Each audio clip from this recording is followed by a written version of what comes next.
Well now, me and Tonya'll try this when we worked out together. You ready, Tonya? I think so, Squint.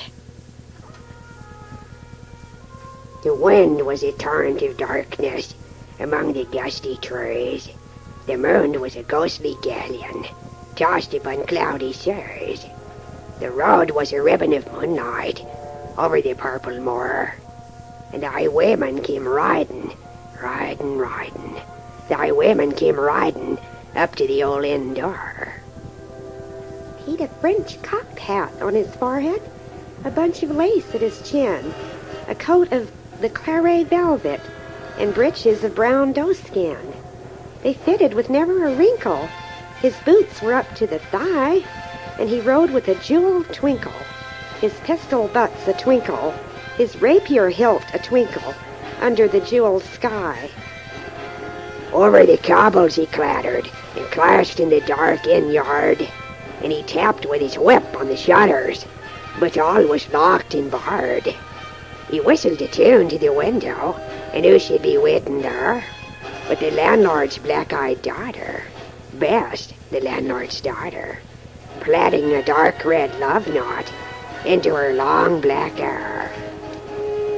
And dark in the dark old inn yard, a stable wicket creaked, where Tim, the oster, listened. His face was white and peaked. His eyes were hollows of madness, his hair like moldy hay.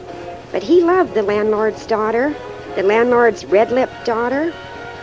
Dumb as a dog he listened, and he heard the robber say, "One kiss, my bonny sweetheart. I'm after a prize tonight, but I shall be back with the yellow gold before the morning light. Yet if they press me sharply and harry me through the day, then look for me by moonlight, watch for me by moonlight. I'll come to thee by moonlight, though hell should bar the way." He rose upright in the stirrups. He scarce could reach her hand, but she loosened her hair in the casement. His face burnt like a brand, as the black cascade of perfume came tumbling over his breast, and he kissed its waves in the moonlight. Oh, sweet black waves in the moonlight.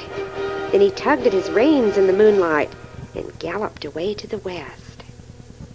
He did not come in the dawning, he did not come at noon.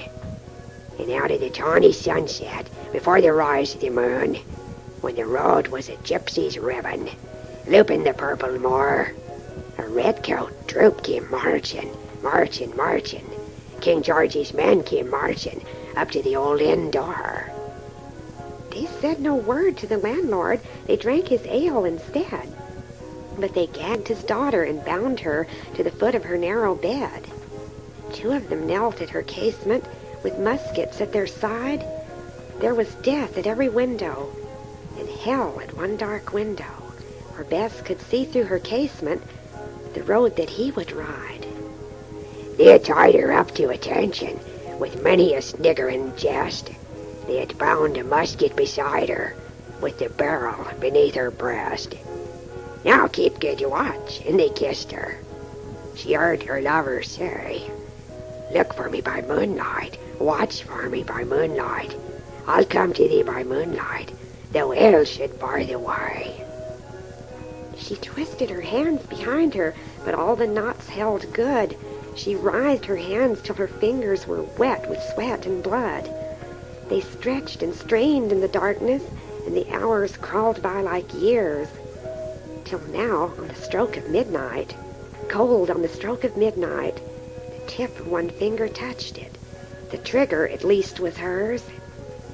The tip of one finger touched it. She strove no more for the rest. Up she stood to attention, with the barrel beneath her breast. She would not risk their errand, she would not strive again, for the road lay bare in the moonlight, blank and bare in the moonlight, and the blood of her veins in the moonlight throbbed to her love's refrain. A sudden sound. Had they heard it? The horse's hoofs, ringing clear. Her lover rides in the distance. Were they deaf that they did not hear? Down the ribbon of moonlight, over the brow of the hill, the highwayman came riding. The redcoats looked to their priming. She stood up straight and still. Hoofbeats in the frosty silence, bound in the echoing night. Nearer he came and nearer. Her face was like a light. Her eyes grew wide for a moment. She drew one last deep breath. Then her finger moved in the moonlight. Her musket shattered the moonlight, shattered her breast in the moonlight, and warned him by her death. He turned. He spurred him westward. He did not know who stood, bowed with her head o'er the musket, drenched with her own red blood. Not till the dawn he heard it. His face grew gray to hear how Bess, the landlord's daughter, the landlord's black-eyed daughter, had watched for her love in the moonlight and died in the darkness there. Back he spurred like a madman, shrieking a curse to the sky, with the white road smoking behind him and his rapier brandished eye. Blood red were his spurs in the golden noon. Wine red was his velvet coat. When they shot him down on the highway, down like a dog on the highway, and he lay in his blood on the highway, with a bunch of lace at his throat. And still of a winter's night, they say, when the wind is in the trees, when the moon is a ghostly galleon tossed upon cloudy seas, then the road is a ribbon of moonlight over the purple moor. The highwayman comes riding, riding, riding. The highwayman comes riding up to the old inn door. Over the cobbles he clatters, and clangs in the dark inn yard, and taps with his whip on the shutters, but all is locked and barred. He whistles a tune to the window, and who should be waiting there?